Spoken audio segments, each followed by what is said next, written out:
Well, a happy Thanksgiving to everyone. I hope you and your loved ones are having a safe holiday and happy holiday, and be thankful for the people around you and be grateful for what you have and not what you don't.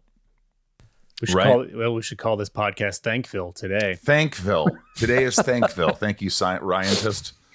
Happy Thanksgiving to Tom, to Bryce, to Jason, to Ryan, and I hope you guys are well. Welcome back to Talkville, the ultimate Smallville rewatch podcast, where every week we go back, way back, and we watch all these episodes. I think a lot of people were shocked that I hadn't seen a lot of episodes. I'm like, well, when you're on a show and you're doing so many, it's hard. And it's like, I mean, Tom has been saying that from the beginning about you. Did they think Tom was lying?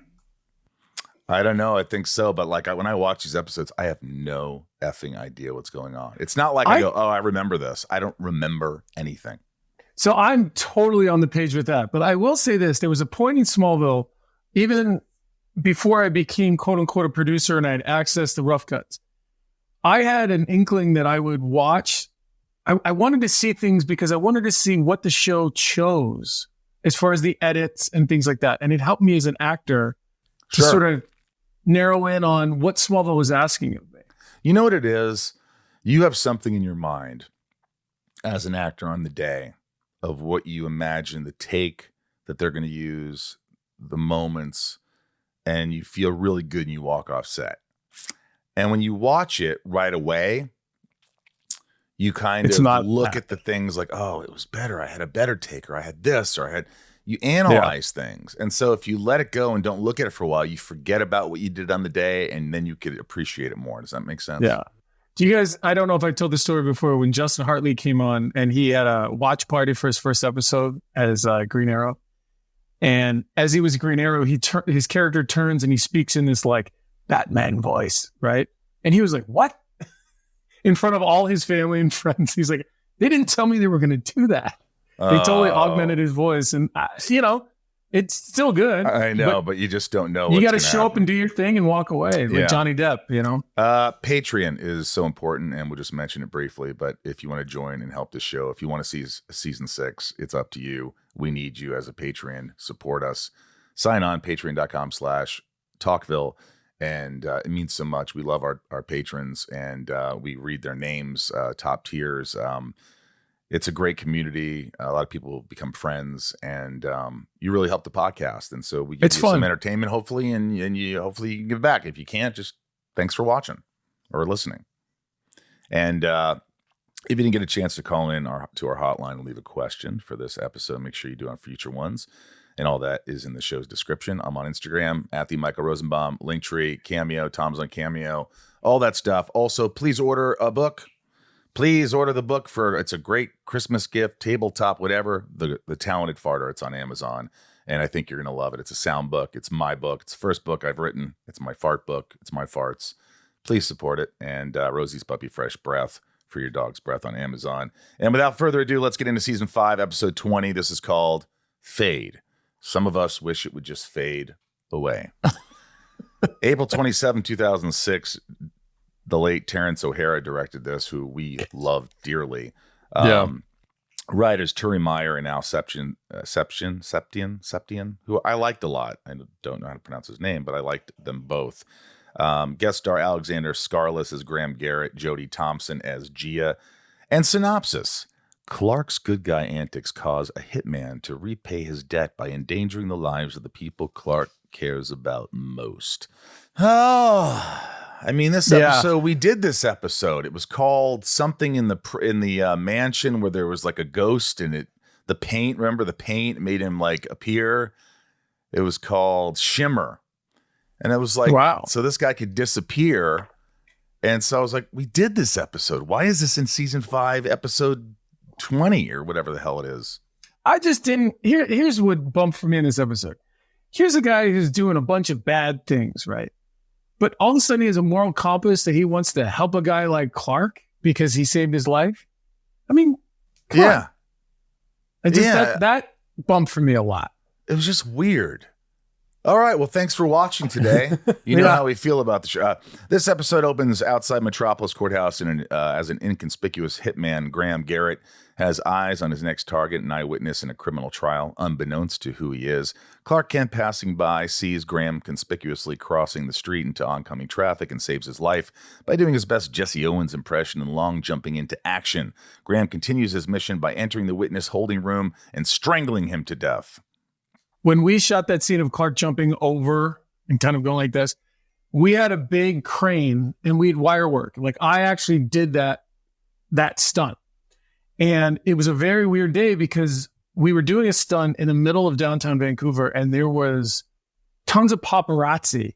Like they had to call the police to keep the paparazzi away to shoot photographs of what we're doing, even though like, I don't know why they can't shoot it, but it was a big day. And I remember Allison and I were just like, wow, this is like a big deal, I guess. But it was fun to jump over that car. That's for sure. Cool.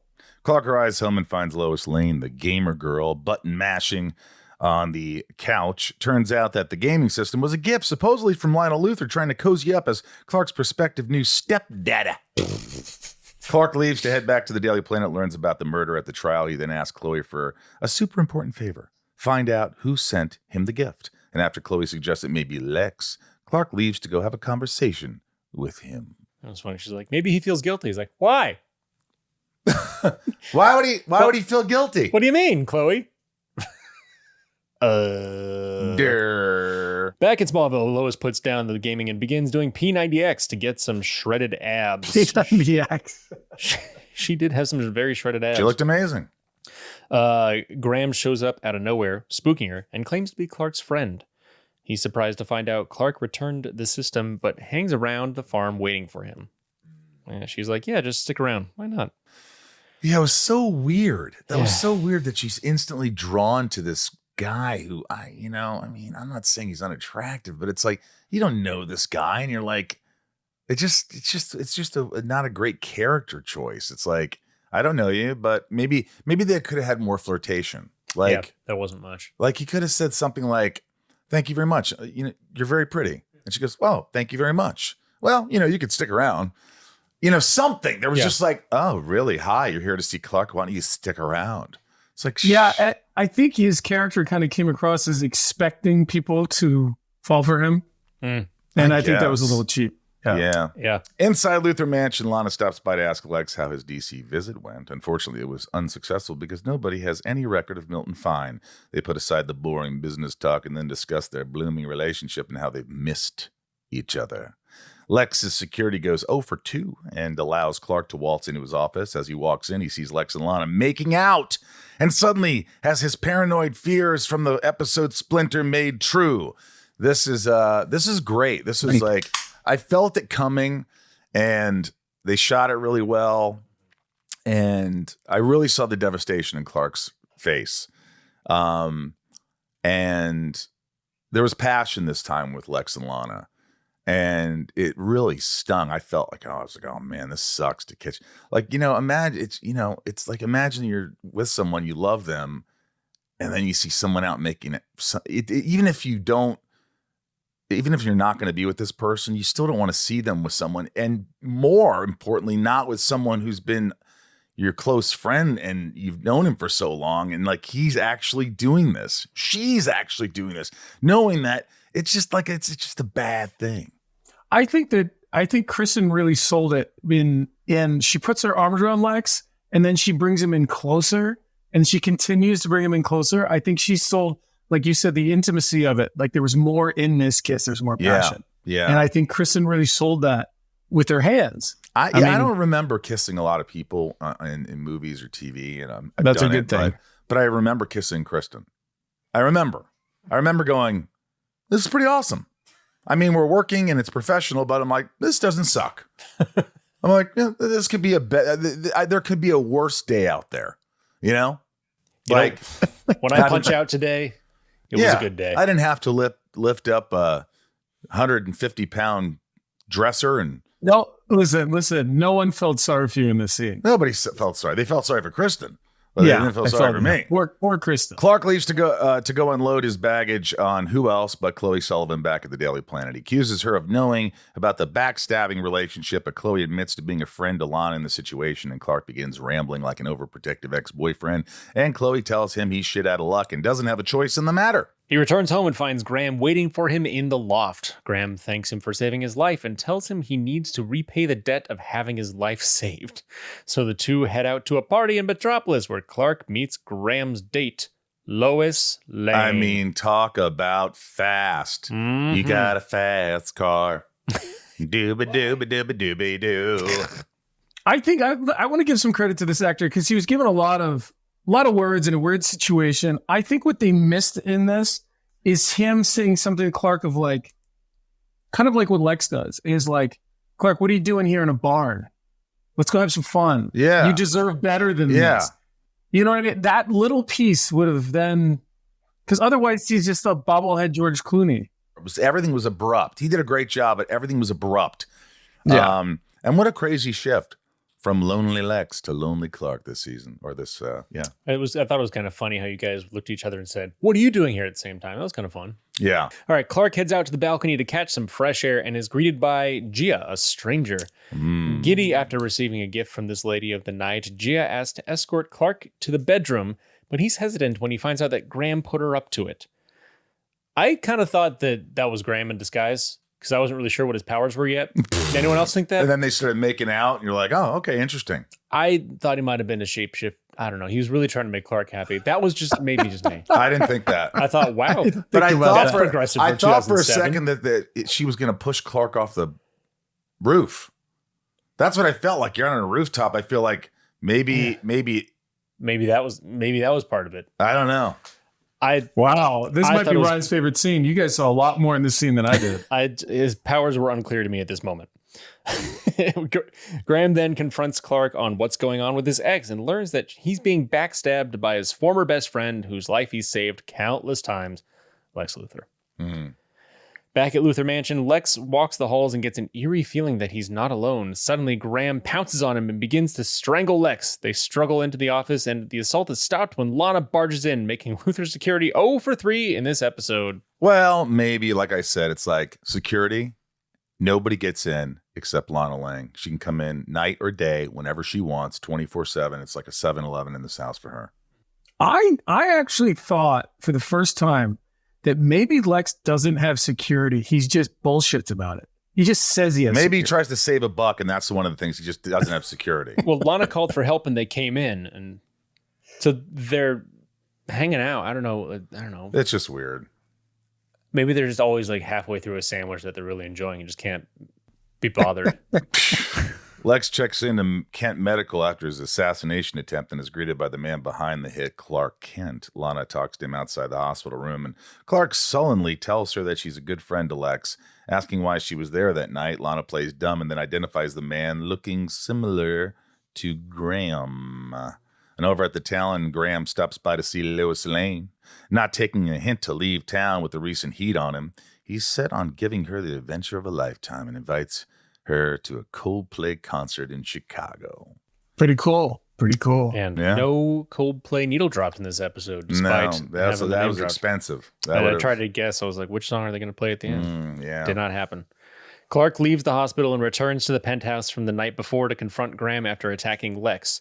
Graham responds by attacking Clark unsuccessfully, thus learning his powers before he in turn goes invisible and escapes the room. Chloe learns about this in the Daily Planet and ties Graham to being the chameleon hitman behind a string of mysterious murders. Unfortunately, chameleon power doesn't register on her wall of weird, so they can't tie him to the meteor showers. Fair. As they stupidly talk about Clark's powers and weaknesses openly in the bullpen of the newsroom, we can see Graham using his invisibility to overhear the entire conversation. Yeah, there just wasn't much to this episode. It was just very straightforward, freak of the week and non sequiturs, and this was weak. Like the glass one, I actually ended up liking. This one didn't have any redeemable moments for the most part. The motivations were weird. It just was like, what are we doing here? We're not moving the story along at all, as far as I remember. It's so forgettable, and I just saw it. It's been a few episodes without a silhouetted shower. This was another stupid thing. And by the way, it's the same shower every time. We got that shower? Yeah, get it out of the attic and let's use it again. Lois is going to be in there showering. Well, wasn't she? No, that was Kristen. Who was before that? Kristen. Who was before that? Clark. Allison. Who was before that? Kristen. Is it a recycled shot of just like that? It's like the same lady pose. Oh, thankfully we get one here as Lois prepares her date with Graham. She gets the feeling that someone's watching her, and she prepares to attack the peeping Tom waiting behind the door. However, it's not peeping Tom willing. When she opens the door, it's Clark who plays. Anyway, Clark who is forced to bear witness to her bare fitness. Very good, Bryce. Very good. Clark suspects Graham is there and uses super hearing to detect his heartbeat as he flees. He grabs Graham out in the alley, but is weakened when Graham whips out some kryptonite. Normally, Clark uses X-ray to see invisible people. Weird they didn't have him in this episode do that. Ran out of GFX budget. Yeah. Back at Kent Medical, Lana is waiting beside as Lex wakes up from his near-death experience. With his newfound relationship with Lana, Lex shares his new lease on life. Lex learns about Clark's visit and says it's a shame that it takes a near-death experience to bring friends together, forgetting that a near-death experience in the pilot is what actually brought them together in the first place. So I have a fan question, Michael, because I'm guilty of this. One of the hardest things to do as a character is to be asleep or unconscious and wake up. And there's there's a lot of famous actors who do it different ways. Do you have a technique for your wake up? Because it is a thing. Do you not think about it, or do you plan it? Think of okay, what was my problem? He strangled me. Okay, so I'm on meds, and my throat is hurting. So I just it's like here, and then you have your eyes closed, and then and you're just starting to feel it, and you just like your eyes slowly go open, and you just kind of look around the room, and then you start to. But a lot of directors will say that's great. Now make it 3 times faster. So then you have to put it together. So you're like, yeah. And then wake boom, up faster. And then it works, but just know your beats. It's like throat, eyes open, room, Lana.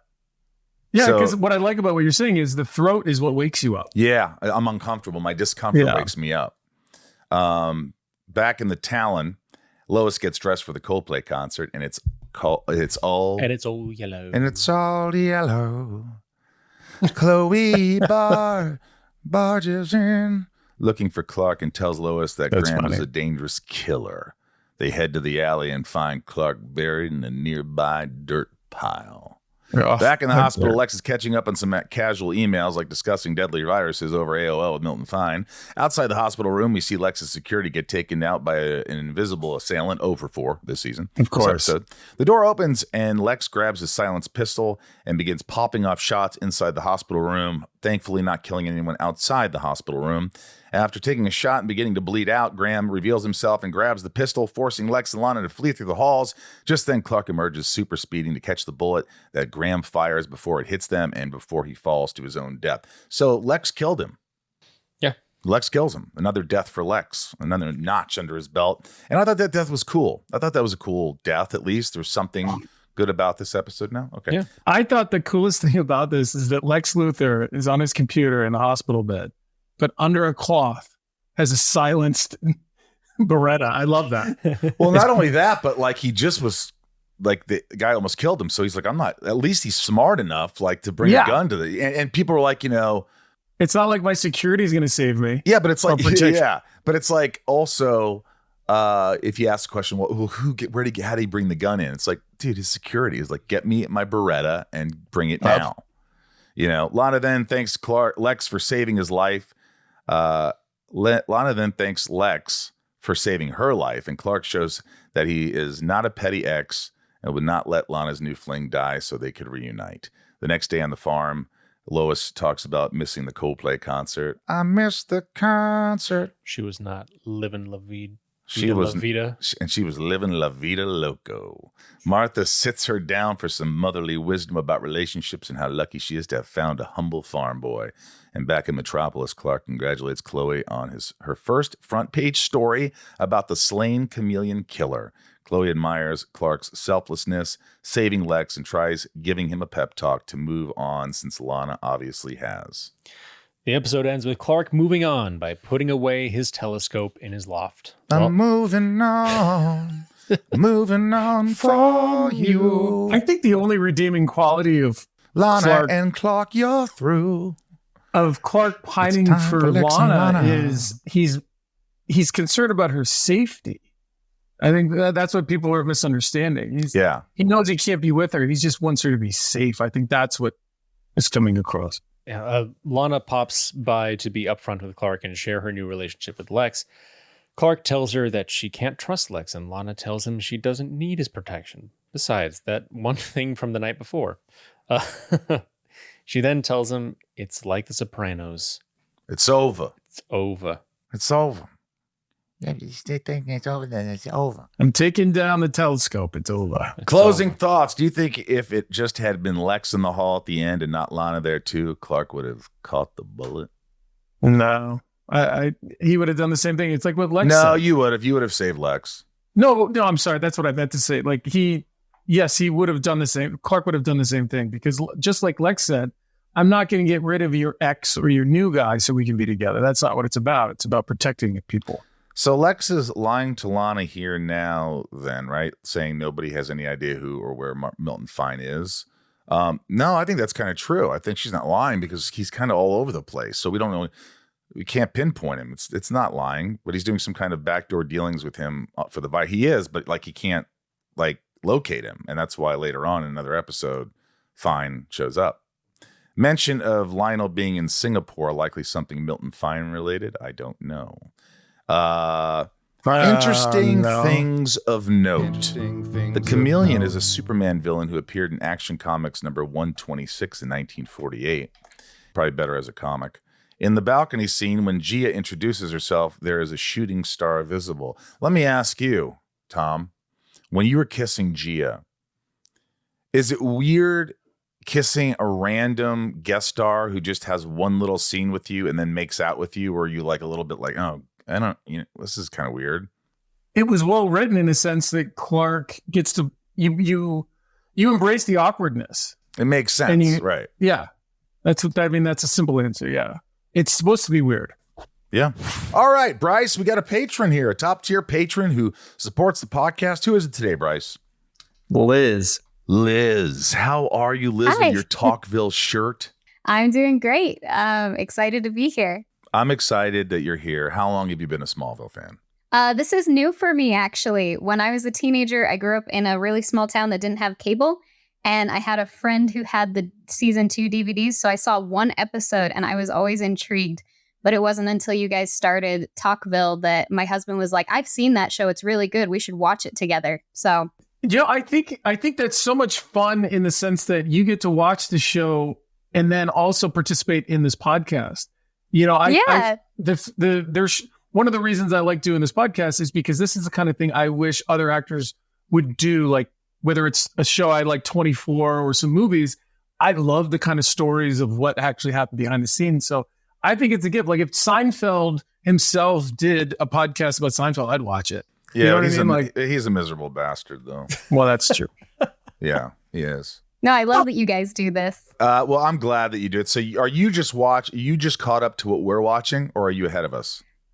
No, we kept watching ahead of you. Sorry, we're in season 10 now. Almost there to the end. Right.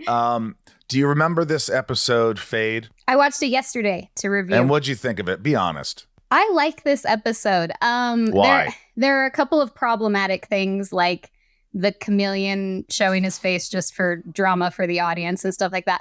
But I really like the moral quandary for Clark that he has to face, where it's like, hey, if I save everybody, some of those people are going to go on and do bad things. Like that's such a quintessential Superman thing that I love that. And I love having an episode where he has to face that. I also think that based on what you just said, we have an idea for a new t-shirt. Moral quandary. That's great. Yeah. Just moral quandary. I want to know if you and your husband, while you're watching, hold hands while you're watching it. We don't. A lot of times we kind of disagree. We have different views on what's good and bad. So we have a lot of spirited discussion. Who's his favorite character? His favorite character is Lionel Luthor, hands down. He loves John Glover, his performance, and he loves that kind of moral grayness where you can't tell if he's good or bad, and he's very self-serving but also really compelling. Well, he must have loved the last episode we did, the one before this, where Lionel Luther's in like the Saw moment. He must have loved that episode. Yes. Yeah. Yes. I also liked that episode. It was well done. My favorite character is Lex Luthor. Oh, So I like that. All right, that's it.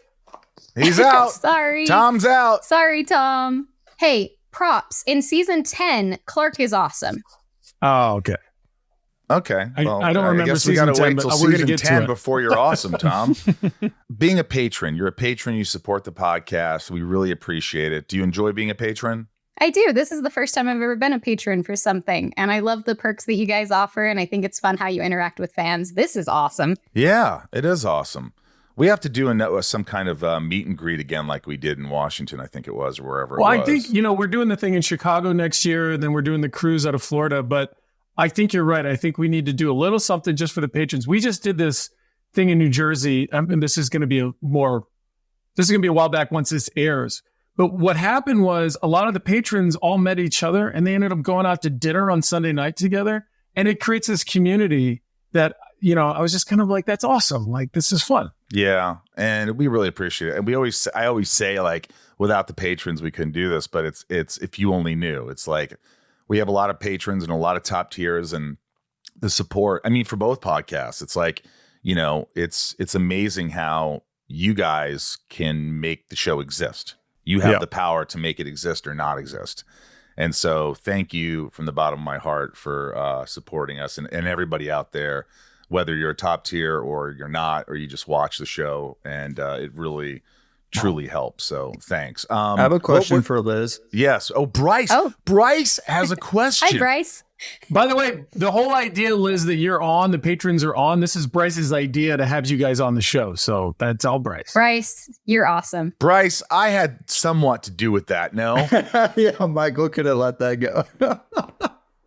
I was going to say, so this is your first time watching the series now. You're at season 10. What would be your favorite season so far? Oh, season 3. I really, really liked season 3. So I told you Lex is my favorite character, and we got so many good things from Lex in there. That's with the a Shatter insanity and season, the right? asylum. Yeah. Yes. I love the friendship between Clark and Lex. I was really sad when we lost that dynamic. And so for me, season 3 was a standout. Early seasons, probably my favorite. Although I have to say 10 has been very good so far. It's funny you said that. It just occurred to me when you said that Clark breaks up with Lex, and then he breaks up with Lana, and then Lex and Lana get together, which means this episode we just watched really has even more resonance. Lex and Lana are each other's rebounds from Clark. Yeah, like your exes get together. Who's your favorite, next to Tom, who's your favorite Superman? Oh, It's got to be Chris. It might be. That was my first exposure to Superman, was growing up. My mom would watch the old Superman movies. And when I was younger, I thought they weren't that great because they were my mom's movies, Sure. But I think that he really captures something in his performance. In college, I took a superheroes course and I read some of the comics. So I actually have to give this one to a comic. I really like the Superman portrayal in Red Sun, where he's Russian, like he lands in Russia instead of America. I think that's such a compelling Superman story. So that's cool. That's not an actor. No. We adore you, Liz, and we appreciate you. Thank you. Bye. I like her. I like her that a was a lot. good answer. She was really cool. Red Sun, I got to check that out. Red sun, won't you come and wash away the rain? Red old sun. Now it's time for the hotline. Hi, y'all. It's Michelle M. from Nashville, Tennessee. I am reporting live from New Jersey. My question is for season 5, episode 20, Fade. Have any of you ever been in a position where you've had to save a stranger in real life? Thanks, guys. Yes. I actually saved my friend who was drunk and was on the side of the street and just was kind of wobbling and went forward, and a bus, like out of a movie, came right there, and I yanked his shirt back. He was dead. He would have been killed. Oh. Saved him. There's something else too. I saved. I have a thing where I was a teenager and I was in Missouri, and we were fishing, and these people had come around the corner, and there was on the river, which is a fast flowing river, and in the middle there was sort of not an island, but a debris field, and these people had come around a canoe, and they hit it head on, and they got stuck. And me and my cousin figured out a way to go upstream and swim out and sort of, help them out. That's nice. I don't think their life was in danger, but I think that's the first story that comes to mind. I always notice, like, I'm not saying like I'm a model citizen by any means, but like if someone's in trouble, I try to do something. I don't just sit there. Like if something was happening and I knew that it wasn't safe, I'd immediately call the police, pull over and call the police. Or if I saw someone, and I just feel like I have to. It's really weird. I don't know why. Well, you're good natured, and we told the story about the helicopter when we were shooting on the glacier, where that snowmobile was heading toward the helicopters. I didn't move an inch.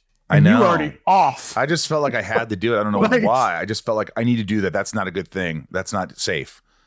But then I look back and I go, I could have died. That's not good. Yeah, you could have died there. I should have stopped you from doing that, but it worked out. Thank God. Here's Raj. Hey, Raj. Good buddy Raj. Hey, it's Raj. I was reading my handy dandy season 5 Smallville official companion by Craig Byrne. And for the episode Fade, he got to talk to stunt coordinator Chris Sayour. And Chris talks about how the scene where Clark saves Graham from getting hit by a car was a 100% practical stunt and 100% Tom in the scene. The last time I recalled you guys talking about Chris was his unfortunate accident in episode 3, Mortal. But he's back and credited as early as episode 12 as the stunt coordinator on Reckoning. So I'm curious if you guys remember the mood on set or even your personal feelings when Chris was able to return as a member of the crew. And then Tom, do you recall that you did the stunt yourself and any nerves of doing it without a stunt double? Appreciate it, guys. Thanks. First of all, that's 3 questions, Raj. Thanks a lot. Raj, that was almost a minute long. You know better than that, but good questions. But let's speed it up here, buddy. Listen, I'll give a quick answer. Chris, to me, I learned more from Chris than I did from probably anybody else on Smallville. He showed me how to be safe and creative at the same time. It was great, which is very hard to do. He really protected me and allowed me to do a lot of things that I have since carried on and helped other productions when I'm a part of it. I did this thing. We keep talking about Mafia Wars. There were things on that where I was like, hey guys, I understand this is what you're asking for, but that's not how we do it. We do it this way. And I learned all that stuff from Chris. That's awesome. Yeah. Here we go. Hi, Katya. this is Katya C from India. My questions are for season 5 episode Fade. So when Clark walks in and sees Lex and Lana kissing and he finds out they're together, why doesn't he, and this is for season 5 and again the rest of season 6, why doesn't he accept that sometimes these are bad choices that people have made themselves? Why does he have this constant guilt that he has to save Lana from Lex? I mean, she's very clearly done this herself, knowing everything as she does about Lex. Yeah, it's almost like in some ways, like not always, but when the U.S. just puts their nose in other people's business, it's like, you know what? Let them do their thing. Like, leave them alone. We don't need to go to NAM.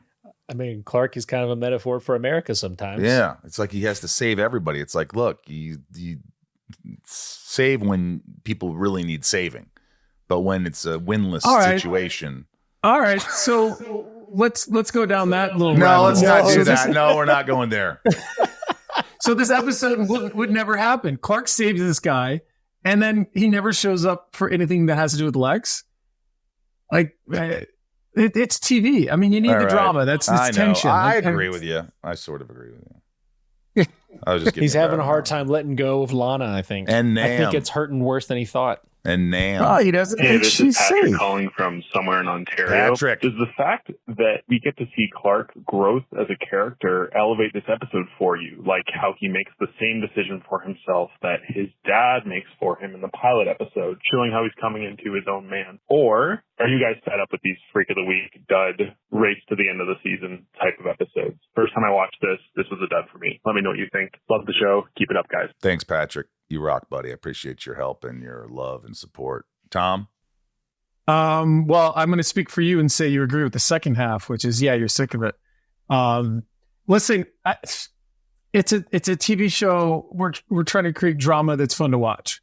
intention. So yeah, no, you're right. I got you. Shane. Hey guys, this is Shane from Michigan. I'm just curious what you guys think Chloe's internal dialogue would sound like as she listens to Clark complain about it being hard watching two past friends' relationships coming together. I have a feeling like she'd probably be a little upset and like, yeah, you know what? Here's her internal dialogue going on. Thanks, guys. Bye. What are you talking about? This is exactly what I went through when I loved you. You didn't give me any attention because you were all transfixed on Lana. This is ridiculous. This is so sophomoric of you. I don't know. That's fucking.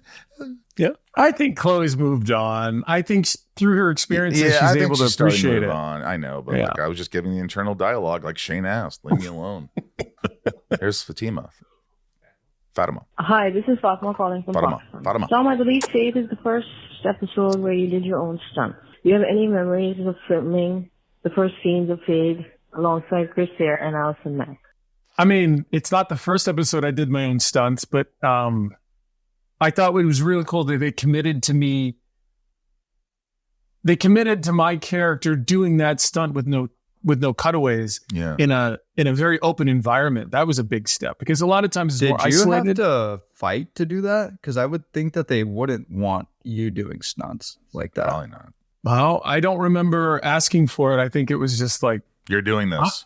But I like doing that stuff. Like those are my favorite days. Say, you probably like it, but they're probably like, you don't want this guy getting hurt. Dude, let me tell you something. I regret doing my own stunts for that show, for other shows, for movies, thinking it looks going to look better. I can do this because ultimately I just screwed myself up. All the falls, all the hits, all the. Well, I also think it's a misunderstanding. Like, listen, I love the PR thing of like do your own stunts. Stunt guys, we can't do what we do without them, but they have weeks of training to rehearse, years of training, and to ask an actor who they're like, by the way, can you just like do this real quick? Your body's not prepared for it. Well, and so when you get guys like the Tom Cruises of the world and all these guys, they do have time to prepare for it. It's not like Tom Cruise just jumps across a building that day. I mean, they create time for him to get ready for that, even when it does go wrong. So, I think do your own stunts. I think is a fun fan question, which I have as well. But a lot of times the production, Bryce, like you said, they don't want their horse jumping over the river. No, because they need that horse. Well, not only that, Tom. But it's funny whenever I had stunt guys, stunt men, stunt people.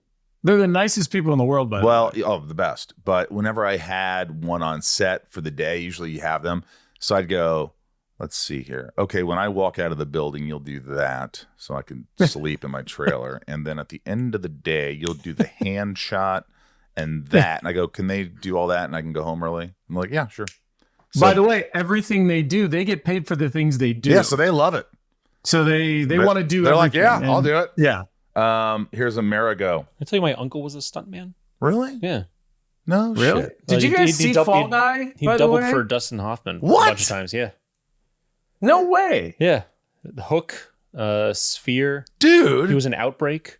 Is he alive? He's alive, but yeah, he took some hits. Yeah, he's probably 80. He took a hit. We should have him on the show. And you should be Michael Stunt Devil next time. I don't know. Here's Amerigo. Hey, it's Patron Americo Garcia from Edinburgh, Texas.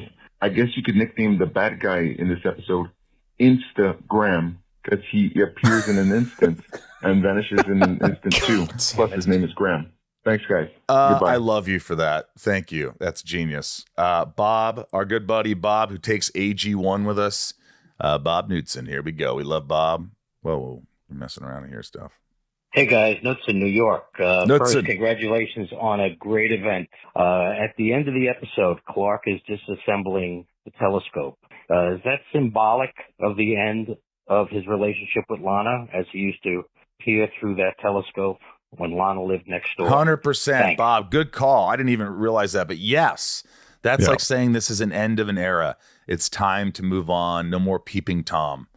It's time for I'm not going to get in her business anymore. I'm letting her do her own thing.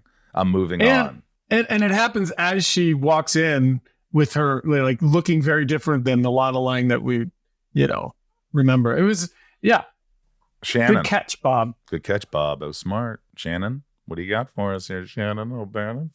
Hey guys, this is Shannon from Cleveland, Ohio. I always love the scenes where Martha is being like a mother to Lois and giving her advice. And there's even a cute deleted scene where Martha helps Lois pick an outfit for her date. My question is, now that things ended with Lana, do you think Martha secretly saw that spark between Lois and Clark? Thanks. I'm sure. Mothers always know that stuff, except my mother, who thought I was gay for many years. All right, let's go to the next one. Was it because of all the guys you dated, or no? That would have been the first thing I to zip actually you off. told her I was gay. I lied to her.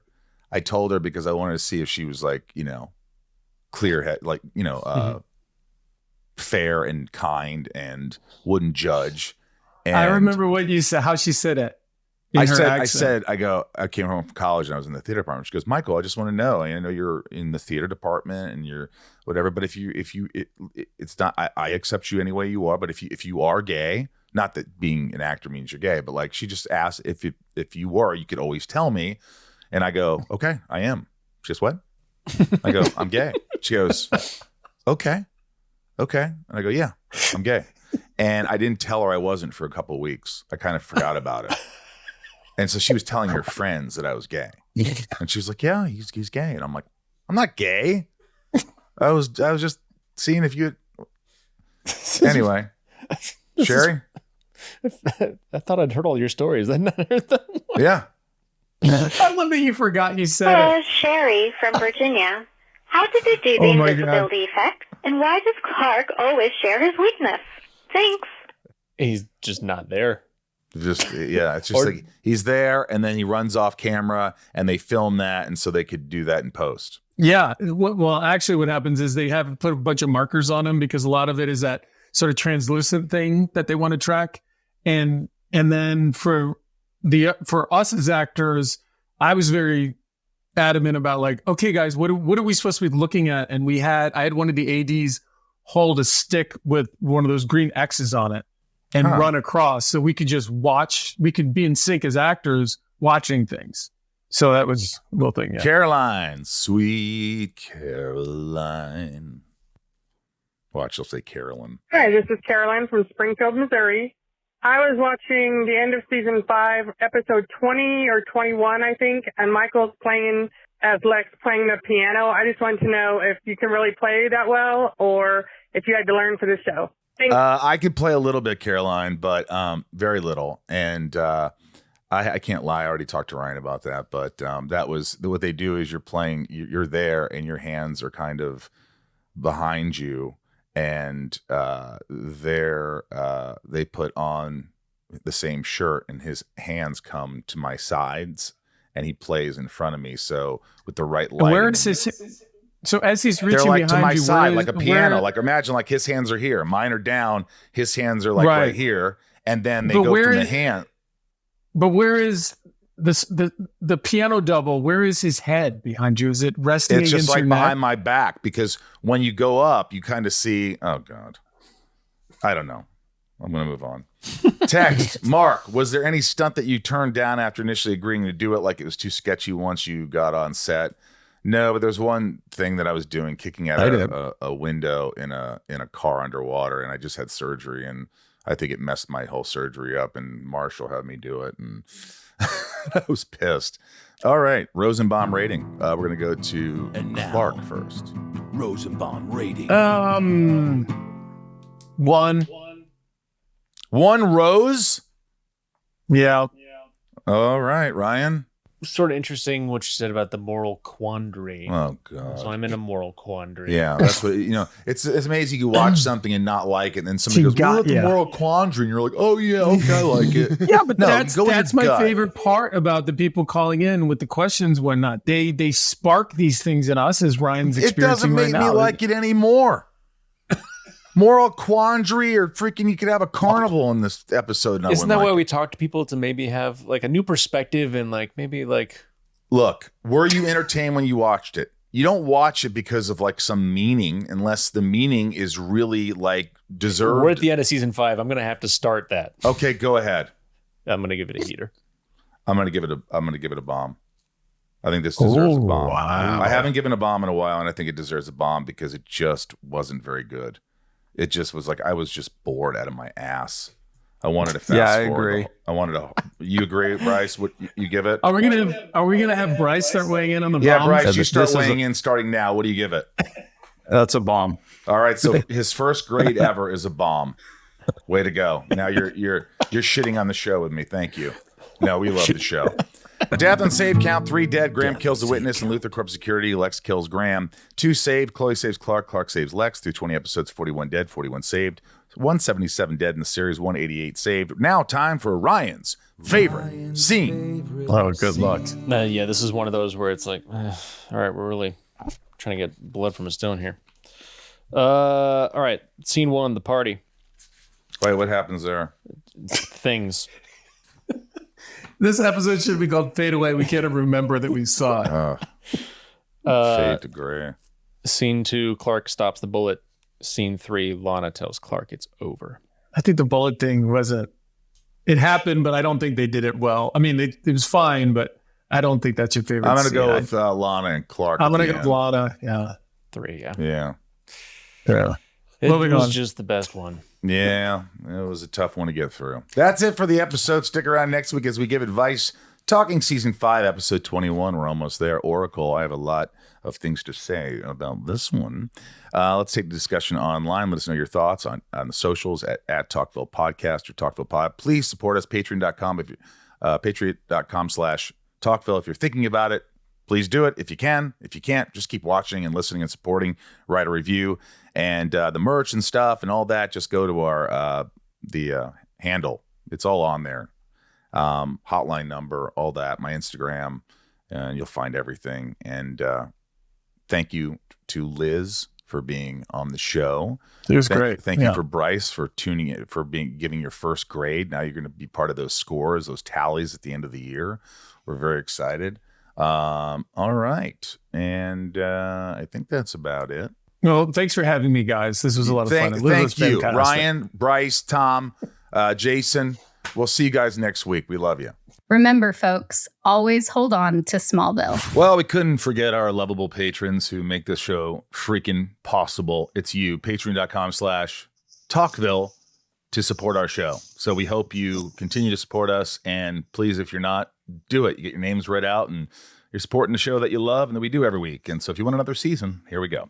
Leanne P, Raj C, Santiago M, Little Lisa, ThomasTomTurner, Shane W, BetsyD, Abhi P, Rae H, KarenApple M, 99 more. Leilani N. Brett G, always holding on to Smallville. Charlie T, I just talked to him the other day on Cameo. Always good to see him. Garrett W, Bob K, Tom N, Jason W, Osama A, always in the house. Lana, Rams with Bananas W. Nancy D, Brian G, YVRGrips. Amanda R, Teddy127, Michael P, Ryan R, Jordan M, Randy B, Craig G, Jarrell, Heather and Greg, or Grether. I'm A, Talkville Say Butts, Brian H, Eric K. Clark's M, Kristen B, Jeff and Nan Weber, exclamation point. Darth Achilles, Finky, Early is on time. Damn, who's that? Jeanette E, Deadvid, General Zod, Theodore, Jammin' J, Doug R, Carlos C, Tommy Z, Boston 68. Always love hearing from you. Ken the Limerick Guy, Corey L, Mr. Home Arcade, Claire M, and D Brown. KarenApple M, Jules M, Eldon Supremo, Leslie V, Brian P, McBurts, Ginger Moose, Christoph S, Michelle M, Leah W, Amanda Lynn, Michael Kang Doesn't Blink, Sebastian F, Wolfie, Matthew Lincoln B, Breyer, Charlene A, Marion Louise L, Caesar, a.k.a. CGO. Cindy C, Shannon, Fofanon, Tina E, Matt Maverick, good one, Jen T, Randy S, Cassie B, Brad A, Felicia R, Danny Mo Mirabel, JS, Mary K, Rachel D, Steve, and Nate Danger. When you're rich, you aren't crazy or eccentric. Carrie Ann. Hey, Carrie Ann. The Alexander Castle, Daryl E, Jenny B76, Anna B, Monica T, Jeffrey K, Pip Kenobi, Katya C, Katya C, I caught you, see. Previously on Smallville, Keith B, Kookie K, Libertaria, Danny Z from Cleveland, Biagio C, The Salty Ham, David L, Madison H, Mika J. Kelowna A, my pups Lex, Shelby, Kara. I say Kara. Some people say Kara. Natalia, Dr. J, love the Sixers. Lesser leather, never weathered, better weather, better. Thanks. That's fun. You know I'm not good at that stuff, you guys. Dr. G and Dr. T, Krypton Knight, that's a good one. Brandon C, Ned L, Flirtatious B, Per6, Kurgan K. Naman L, Smallville for Life, Bobby B, Kai W, J Burke, Kendrick F, CC Storm, Stacy L, Other Brother Daryl, Melanie P, Starla L, Charlie M, Cheyenne F, Bobby and Isa from Queens, AG Sison, Heather H, Mickey L, Manchild _art, Bobby, Brett, Team Lex, Allison C. I like people do this to just like, because they're not clear, a lot of them. So we're going to mess this up constantly. Unless it's clear and phonetically spelt, we're going to mess it up. It's your name we're shouting out. So, I mean, I only want to listen to this if we're messing it up. Yeah, we're sorry. Yeah, we got to mess it up. I think people do that on purpose. Anyway, we love you. Thanks for supporting us.